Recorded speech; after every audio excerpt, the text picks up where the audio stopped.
Recording करेंगे। अच्छा भाई, तो इसमें पहले जो स्टार्ट करने के लिए जा रहे हैं वो है physical quantity intensity of sound. अरे ये नाम है इसका। इंटेंसिटी फिजिकल क्वांटिटी साउंड, हाँ साउंड। पहले ये देखेंगे और फिर इसके बाद हम देखेंगे इंटेंसिटी लेवल। ये दो चीजें हम आज कोशिश करेंगे कि हम डिस्कस कर सकें, इंटेंसिटी लेवल। अच्छा, रिकॉर्डिंग हो रही है जरा। अच्छा, अब आप ये देखिए कि सबसे पहले मैं बताऊंगा कि how do we measure sound. आवाज को in terms of energy, measure sound in terms of energy. Energy की फॉर्म में मैं इसको कैसे मेजर करूंगा? अगर मुझे साउंड को मेजर करना हो किसकी फॉर्म में? एनर्जी की फॉर्म में।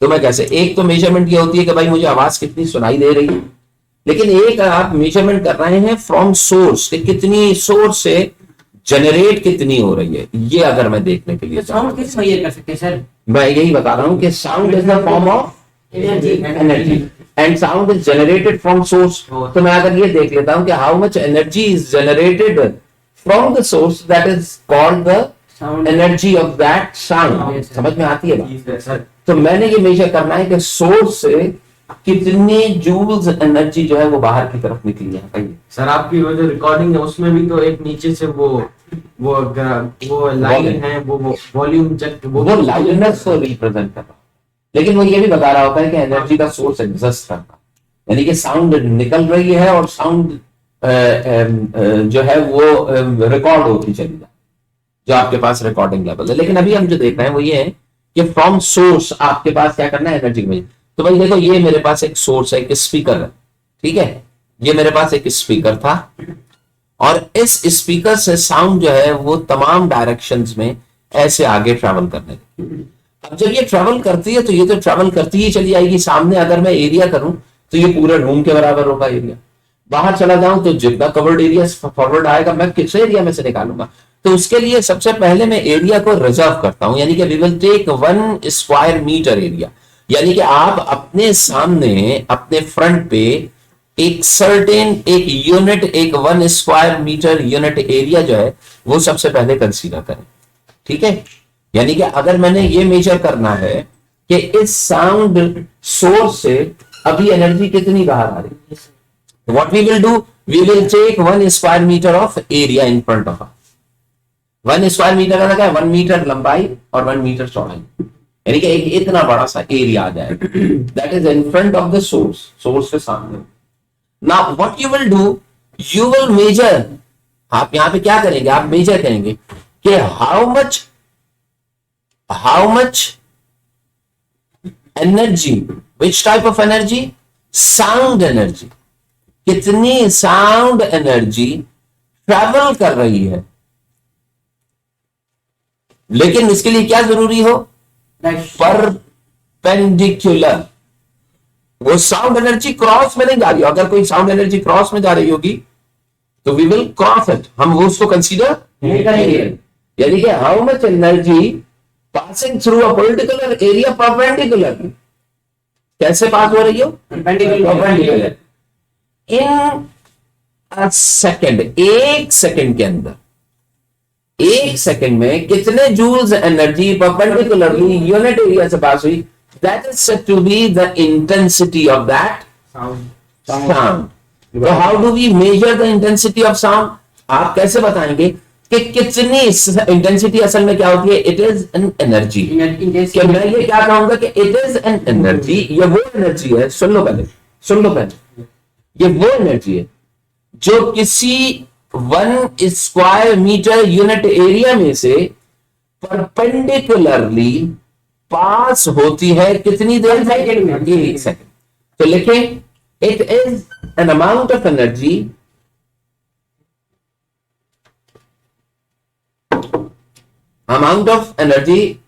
Travel in sound passing through a unit area. Unit area के सामने लिख लें 1 square metre, passing through a unit area 1 square meter। Yes. 1 meter square 1 square meter perpendicularly in a second It's called intensity of sound. is called the intensity of that Sound. sound. बताओ intensity कम हुई तो loudness क्या होगी, कम हो जाएगी. Intensity ज्यादा हुई तो लाउडनेस क्या होगी. अब खुद Directly सोचो. proportional है. मैं अगर तुम्हारे सामने बोल रहा हूं तो तुम अगर 1 स्क्वायर मीटर का एरिया मेरे सामने रखो तो लाउडनेस ज्यादा सुनाई दे रही होगी, Yes, sir. ज्यादा एनर्जी इसमें से गुजर रही है पकड़. ज्यादा- लेकिन जो उस सीट पे बैठा होगा बच्चा उसको और कम तो सुनाई देगी क्योंकि 1 स्क्वायर मीटर वहां पे अमाउंट ऑफ एनर्जी क्या गुजर रही है, कम हो गया. तो उसके लिए इंटेंसिटी क्या हो जाएगी, कम हो जाएगी आपके लिए. तो आप तो एक सर्टेन एरिया से कैलकुलेट कर रहे हैं Yes. कि मैं ये मालूम कर रहा हूं कि भाई इस एरिया में से साउंड एनर्जी कितनी गुजर रही है. तो the formula for finding the intensity के लिए जो फॉर्मूला आता है आई, इस फॉर्मूले में क्या कहते हैं, इस अमाउंट ऑफ एनर्जी, इसमें सबसे पहले क्या चीज होती है, सर इसका यूनिट क्या होता है? मैं यही बता रहा हूँ. एनर्जी होती है, तो जूल होता है. हाँ जूल होगा. Energy passing through a unit area, तो एरिया होगा और मल्टीप्लाई होगा in a particular time, in a time यानी कि in a second. Yes, sir. तो I is equal to E over A into T हो जाएगा, Yes, sir. यानी कि अमाउंट ऑफ एनर्जी. यही चीजें आ गई. सर अगर सवाल amount of energy in a particular area in 1 second perpendicularly. तो एक मिनट. तो अब इसमें क्या आ जाएगा कि the unit of energy is joules divided by area. Metre per second sir. नहीं मीटर पर सेकंड, इस बार पागल हुए. 1 मीटर. एक्सेलरेशन होता, ये तो एरिया है ना, मीटर स्क्वायर. नहीं समझे, हाँ, फिर से बताओ. मैं बता देंगे. मीटर स्क्वायर किसके लिए, आपको बताइए. मीटर स्क्वायर जो होता है वो क्या होता है, एरिया के लिए. एक्सेलरेशन का होता है मीटर पर सेकंड. वो ड्राइंग का ना इस वजह से. नहीं. अच्छा बेटा यहां पे देखें, इसके लिए मैं क्या लिखूंगा, मीटर स्क्वायर, और टाइम के लिए क्या लिखूंगा, सेकंड्स.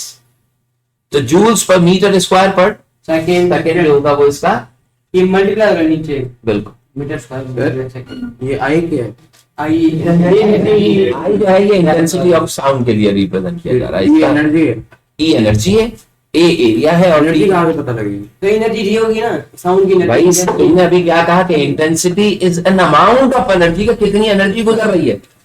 इसका मतलब क्या है, वहां पे amount of joules energy mention करोगे ना. सवाल में अगर सवाल हो सर उसमें एनर्जी भी दी जाएगी. एनर्जी जी, कि 40 joules passing through a 2 square meter area in 10 seconds. तो find their intensity. तो अब आप इसको मालूम कर सकते हैं कि फॉर्मूले में वैल्यू करके एंड कैलकुलेट दैट. सही. ये होता है. अच्छा इसमें एक चीज और है, एक चीज और ये है कि इंटेंसिटी जो आपको यहाँ पे दी गई है, सुने भाई, इंटेंसिटी जो है वो बराबर आ रही है energy upon area multiply by time. ऐसा ही है.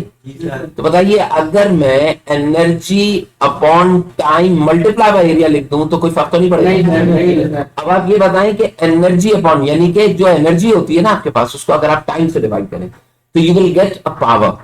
अगर आप एनर्जी को टाइम से डिवाइड कर दें तो आपके पास क्या चीज आ जाती है, पावर. पावर की डेफिनेशन लिख लें. ये सर इसी में ही है. इसी में ही साथ ही लिख लें, आपको पहले पढ़ाया जाना चाहिए था लेकिन अब साथ ही लिखें. पावर क्या लिखे, rate of change of energy is called power. Rate of change of energy. हाँ, rate of change of energy is known as power. और डाल के लिखो, amount of energy passing through in 1 second. दूसरा लिखो amount of energy passing through in 1 second. in a second. Amount of energy passing through in a second is called power. अब power का formula लिख लो, ये बस ये दोबारा बता. Amount of energy passing through in second. वो एनर्जी जो 1 सेकंड में कहीं से पास हो रही होती है उसको हम क्या कहते हैं, पावर. अब देखिए पावर का फॉर्मूला क्या हो गया, एनर्जी अपॉन टाइम. तो लिख लें P is equal to energy यानी कि जूल्स पर सेकंड. और जूल्स पर सेकंड को हम क्या लिखते हैं, वॉट लिखते हैं. W कैपिटल W से लिखते हैं, WATT वॉट. जूल्स पर सेकंड को हम क्या लिखते हैं, वॉट लिखते हैं. W आप कहते हैं ना 100 वॉट का बल्ब है, 25 वॉट के पंखे हैं, 25 वॉट.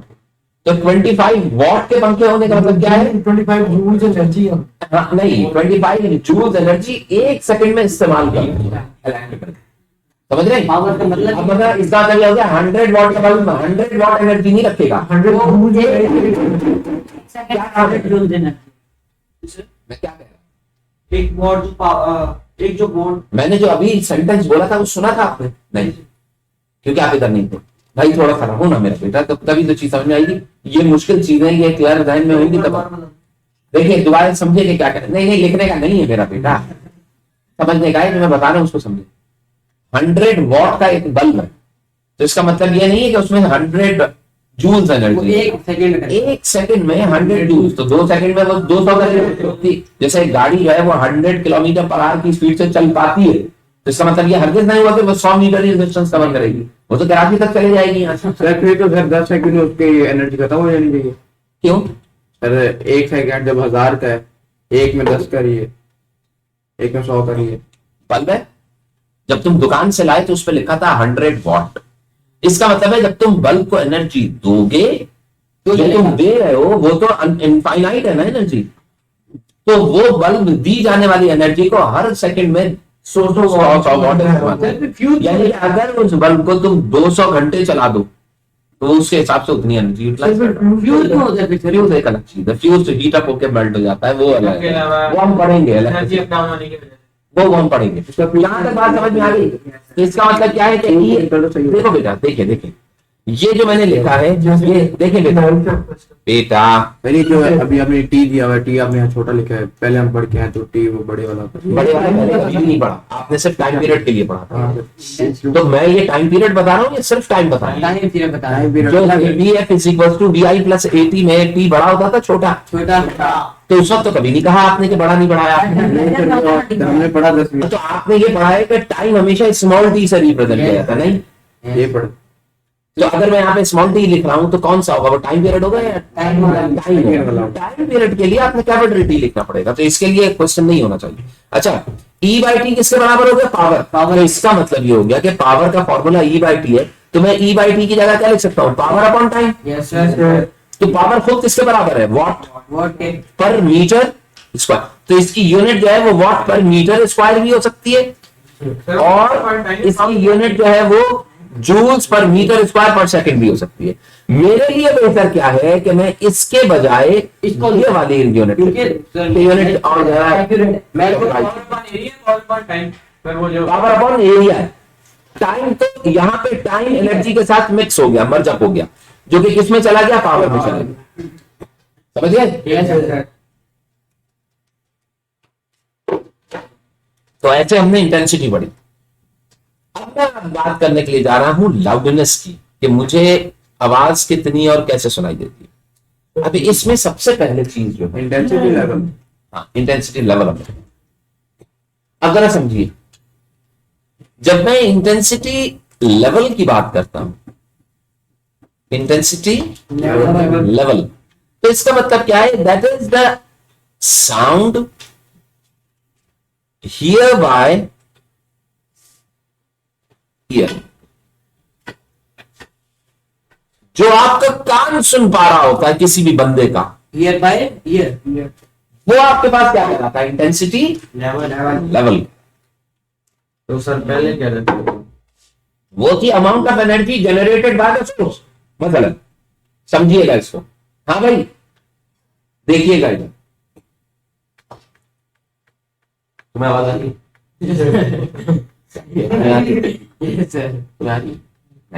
इसका मतलब क्या है?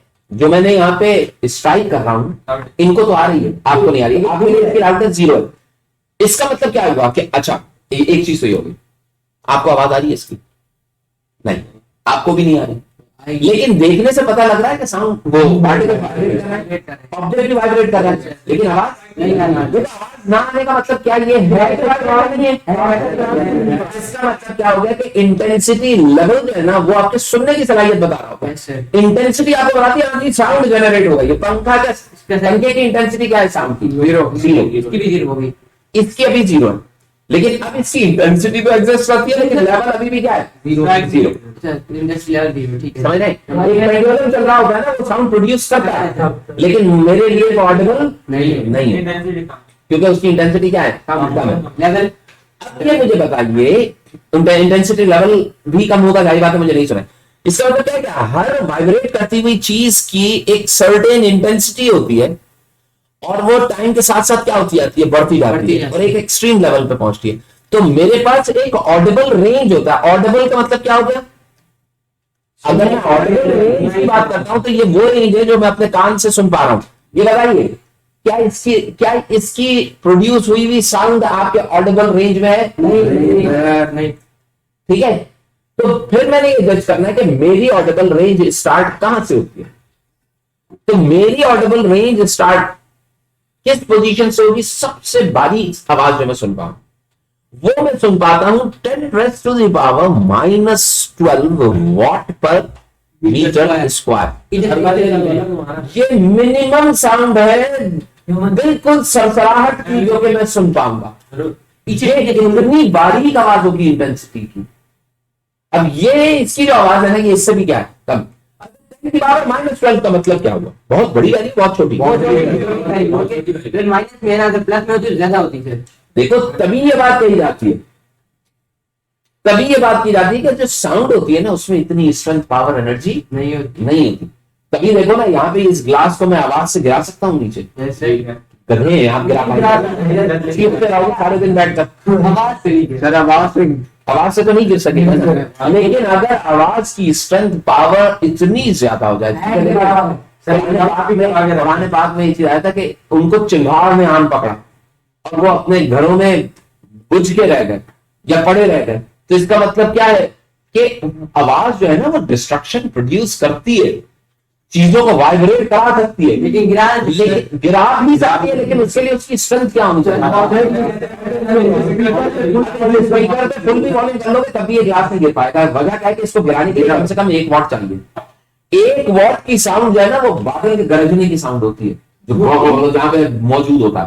1 वॉट पर स्क्वायर मीटर साउंड प्रोड्यूस कर रही होती है, जबकि आपका बल्ब जो है ना वो 100 वॉट एनर्जी हीट प्रोड्यूस कर रहा है। 100 वॉट। अब उसके सामने ग्लास लगे गर्म हो जाएगा ना पानी। हीट जो है वो बाकायदा उसको गिरा नहीं सकेगी। मतलब हीट से क्या वर्क नहीं किएगा, यकीन। हम कैसे हीट से वर्क, आपको पता है स्टीम इंजन जो थे वो हीट से ही तो चला करते थे। कोयले को जलाते थे, उससे हीट प्रोड्यूस होती थी, उससे आप इंजन को मूव करा। तो हीट से एनर्जी इसे गिरा सकती है, लेकिन साउंड एनर्जी को गिराने के लिए एक ह्यूज अमाउंट ऑफ साउंड चाहिए। वो इतनी अमाउंट ऑफ साउंड होगी कि वो मेरे लिए हियरेबल भी नहीं होगी, मैं उसको सुन भी नहीं सकूंगा। अब जरा देखिए कि जो मिनिमम साउंड मैं सुन पाता हूं वो कितनी आ रही है? 10-12। इसका मतलब 10-11 साउंड भी एग्जिस्ट करेगी। 10-13 इससे कम साउंड भी एग्जिस्ट करेगी। एग्जिस्ट तो करेगी। 10-15 भी एग्जिस्ट करेगी। सपोज ये -15 है, एग्जिस्ट करेगी साउंड, लेकिन मैं सुन नहीं पाऊंगा। तो मेरे लिए ये चीजें इन टर्म्स ऑफ इंटेंसिटी अगर लू तो अहम है, लेकिन ऑडिबल लू तो मेरे लिए अहम है। इंटेंसिटी लेवल हमारा कमी पहुंच सर तो किसी भी नॉर्मल बंदे का मिनिमम लाउडनेस इंटेंसिटी जो होती है दैट इज 10⁻⁻12, और इसको हम थ्रेशोल्ड इंटेंसिटी या फेंटेस्ट इंटेंसिटी, फेंट इंटेंसिटी कहलाती है, या इसको हम थ्रेशोल्ड भी कहते हैं। ये जो वैल्यू है, हाँ, थ्रेशोल्ड, चलिए स्पेलिंग THRESH, थ्रेशोल्ड। ये थ्रेशोल्ड इंटेंसिटी कहलाती है, यानी कि minimum Audible intensity of sound for every person. ये चलिए ऊपर थ्रेशोल्ड फेंटेस्ट या फेंटेस्ट इंटेंसिटी कहलाएगी। फेंट हल्की आवाज होती है, समझ गए? अच्छा, अब अगर मैं ऐसे बोल रहा हूं या अगर मैं ऐसे बोल रहा हूं तो देखिए दोनों आवाजों में फर्क है। अब यहां पे मैंने देखना है कि ये मैक्सिमम 1 या 2 तक जा सकता, 1 वॉट या 2 वॉट पर मिनट। ठीक है, तो सबसे भारी आवाज जो सबसे ऊंची आवाज होगी, सबसे ज्यादा तेज लाउडेस्ट आवाज, अब लाउडर आवाज जो होगी वो जहाज के इंजन की साउंड हो सकती है।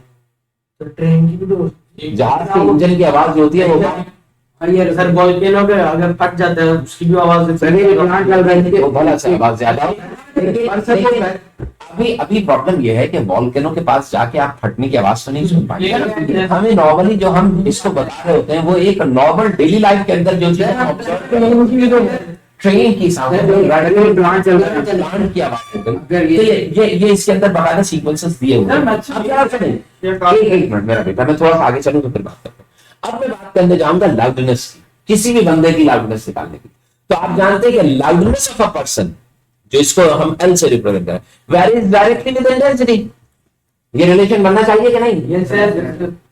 कि मैं ये जानना चाह रहा हूं कि वो कितनी आवाज सुन पा रहा है यहां पर। सपोज कि ये किसी बतख की आवाज है इस पोजीशन पे, और मैं ये चेक करना चाह रहा हूं कि ये इसकी लाउडनेस क्या है, कितनी सुनता।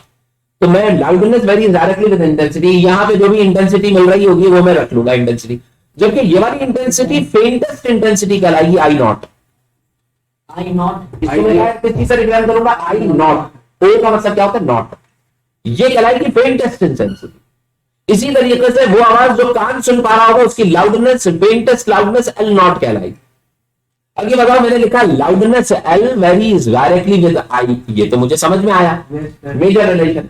लेकिन ये बताइए, ये इंटेंसिटी जो है ये बहुत बड़ी वैल्यू होती है, बहुत छोटी वैल्यू होती है? बहुत छोटी। तो बताइए, किसी छोटी वैल्यू को नॉर्मलाइज करने के लिए हम उसके साथ लॉग अप्लाई करते हैं। लॉगरिथम आपने पढ़ा है ना? लॉगरिथम हमेशा यूज किया जाता है टू नॉर्मलाइज अ नंबर। कोई बहुत बड़ा या बहुत ही छोटा नंबर, जैसा साइंटिफिक जिस तरह है। बिल्कुल बिल्कुल। तो उसमें हम क्या करते हैं? Logarithm apply. तो मेरे लिए क्या है कि मैं क्या करता हूं, L is proportional to I के बजाय मैं क्या लिख देता हूं इसे, ताकि मेरी कैलकुलेशन जो है वो इजी, फर्क कोई नहीं पड़ेगा। अगर आप लॉग ऑफ I करेंगे तब भी वो इंटेंसिटी ही रहेगी, लेकिन फर्क क्या होगा? Logarithm of I। जैसे जब नॉर्मल से डायरेक्टली प्रोपोर्शनल है तो लॉगरिथम ऑफ I से भी डायरेक्टली प्रोपोर्शनल। अब आप समझ में आई बात? Yes, sir. आगे चलूं? Yes, sir. अब यहां पे देखिए कि आपने प्रोपोर्शनैलिटी का साइन हटा दीजिए तो इक्वल टू कांस्टेंट आएगा। Log कांस्टेंट मैंने ये कर दिया, लॉग ऑफ I। और फिर मैं क्या करूंगा, इस कांस्टेंट की वैल्यू को 1 कर देता हूं तो आपके पास रिलेशन आता है L is equal to log of I। तुम्हें समझ में आई बात? बेटा 2 मिनट मुझे दीजिएगा, ठीक है? अच्छा देखिए देखिए बेटा, सुने सुने सुने सुने, लॉग ऑफ I तक आ गए सर के जो इक्वल टू 1 है, के इज इक्वल टू 1 रख के लॉग। अब मेरे पास एक रिलेशन आ गया, ठीक है? अब तुम खुद समझो एक चीज बड़ी जबरदस्त। हम सब लोग बैठे हुए, आवाज की कुछ बच्चे दूर हैं, सपोज सारे बच्चे एक साथ बैठे हुए एक ही लाइन, लेकिन कुछ लोगों की उम्र ज्यादा है, बंदे हैं बहुत सारे, तो जिन लोगों की उम्र ज्यादा होगी उनकी फेंटेस्ट इंटेंसिटी वो तो नहीं होगी जो मेरे लिए। मैं तो छोटी से छोटी कम से कम आवाज वो तो नहीं सुन पाएगा ना। तो हर बंदे person to person faintest intensity क्या करेगी? वेरी करेगी, सही? फेंटेस्ट इंटेंसिटी वेरी करेगी। अब सपोज कि ये 1 2 3 4 बच्चे हैं, लेकिन इनमें से 2 की फेंटेस्ट इंटेंसिटी यानी कि ये दोनों सुन पा रहे हैं 2 पर। जब इंटेंसिटी 2 होती है तो ये सुन पाते हैं मिनिमम साउंड। 2 के ऊपर इनकी साउंड क्या होती है? 0।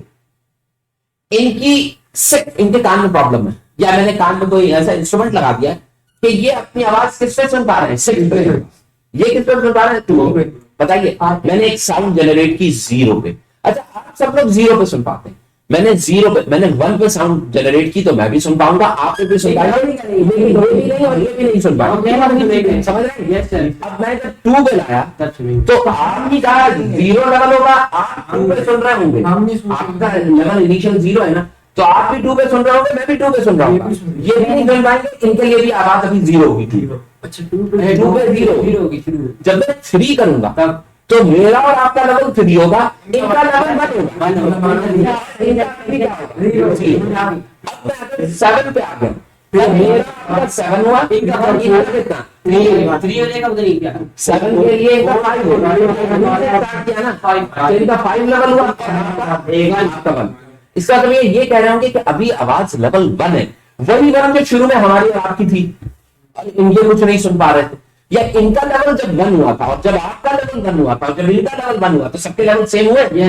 समझ में आएगा? तो इस तरीके से मैं जब किसी चीज की मेजरमेंट ले रहा होता हूं तो हमारे लिए सबकी बेस वैल्यू सेम होती है, 0 सबका सेम है।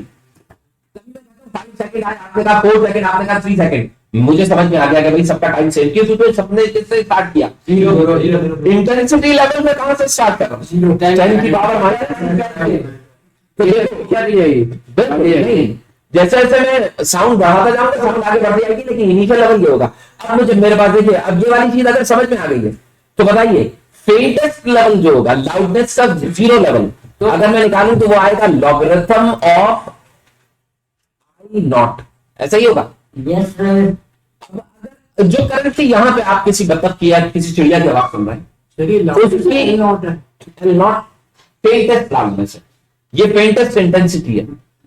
यहाँ पे इंटेंसिटी आई है और लाउडनेस क्या है, एल है। कोई भी पॉइंट है जिसमें मैं मालूम करने जा रहा हूं, जिसकी लाउडनेस मालूम करने जा रहा हूं, मैं 7 में मालूम कर रहा हूं ना, तो 7 की वैल्यू क्या होगी यहाँ पे, लाउडनेस एल, और इंटेंसिटी क्या होगी, आई। देखिए बेटा, तो बताइए दूसरी इक्वेशन ये क्या होगी, फेंट के लिए होगी, और ये एक नॉर्मल साउंड है किसी भी चीज की, मतलब एसी की आवाज है, इसके लिए लाउडनेस एल जो होगी, इसकी लाउडनेस फेंटेस्ट से ज्यादा होगी ना, ये होगी लॉग ऑफ आई, यानी कि उसकी इंटेंसिटी जो है नॉर्मल साउंड की वाई है और लाउडनेस एल है। अब ये बताइए कि डिफरेंस लेने के लिए मैं क्या करूंगा, डिफरेंस लेने के लिए मैं क्या करूंगा, अब मैं इनको माइनस, जैसे आप माइनस कर रहे थे, जैसे आप माइनस कर रहे थे, इनको भी मैं क्या कर दूंगा, minus L not is equal to, इधर भी माइनस कर दूंगा log I minus log of I not, ऐसे लिखूंगा।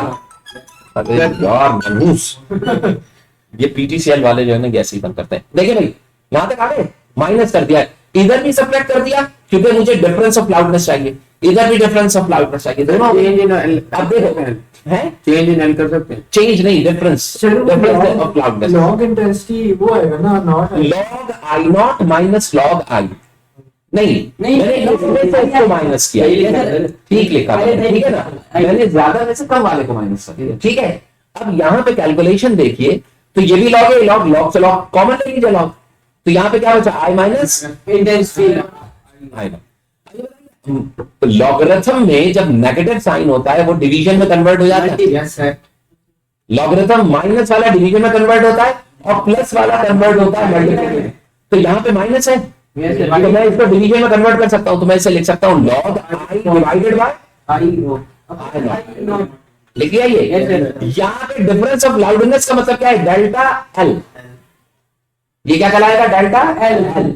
यहाँ पे ये जो डेल्टा एल है ये इंटेंसिटी लेवल, ये लाउडनेस लेवल भी कह सकता हूं इसे मैं, इसको मैं क्या कहता हूं, लाउडनेस लेवल, या फिर मैं इसको क्या कहूंगा, इंटेंसिटी लेवल का, ये दोनों चीजें और डेल्टा एल भी कह सकते हैं। लेकिन इंटेंसिटी लेवल की जो यूनिट होती है वो होती है बेल, ग्राम बेल था ना, उसके नाम पे रखी गई है क्या चीज, बेल। लेकिन इसकी यूनिट हम बेल के बजाय क्या चीज मार्क करते हैं, डेसिबल, जो हमारे पास लिखी होती है, जैसे मीटर यूनिट होती है, लेकिन मैं उसको जबरदस्ती किस चीज में मार्क कर रहा हूं, किलोमीटर में मेरी, तो मेरे पास एसआई यूनिट जो होती है वो बेल नहीं होती बल्कि क्या होती है, डेसिबल। तो जब मैं इस बेल के साथ डेसी लगाऊंगा तो इसका मतलब क्या है कि मुझे इसे किससे मल्टीप्लाई करना पड़ेगा, 10 से। ये जो 10 आ रहा है, ये वाला 10, ये 10 किसकी वजह से आ रहा है, इस डेसी की वजह से। तो आपके पास मेजर जो रिलेशन आ गया वो क्या आ गया, कि आपके पास जो रिजल्ट आया है वो क्या आया है, कि इंटेंसिटी लेवल जो होगी वो I over I naught 10 multiplied by log I over I naught at that time. This is the formula through which we can find। अब मेरे पास कोई भी आवाज, पंखे की आवाज आ रही है, पंखे की इंटेंसिटी निकालो इसमें डालो, फिर अपने कान की फेंटेस्ट इंटेंसिटी निकालो इसमें डालो, इसको कैलकुलेट कर लो तो तुम्हारे पास डेसिबल में वॉल्यूम आ जाए, क्या आ जाएगा, वॉल्यूम। ये जो वॉल्यूम लिखा हुआ होता है, ये वाला वॉल्यूम, ये जो वॉल्यूम होता है ना, इसके ऊपर लिखा होता है 0, फिर लिखा होता है 10, 20, 30, 40, 150, जो 120 तक क्या हुआ होगा, इसके ऊपर यूनिट अगर घर में जाके देखें आप, तो इसमें डेसिबल्स लिखा हुआ होता है, डीबी लिखा होता है, जो कि इस फॉर्मूले के थ्रू क्या किया जाता है, लेवल निकाला जाता है नॉर्मल पर्सन का। अब अगर एक बंदा आके मुझसे कहे कि भाई 10⁻⁻⁻⁻ के बजाय -9 है मेरा, तो फिर इसका मतलब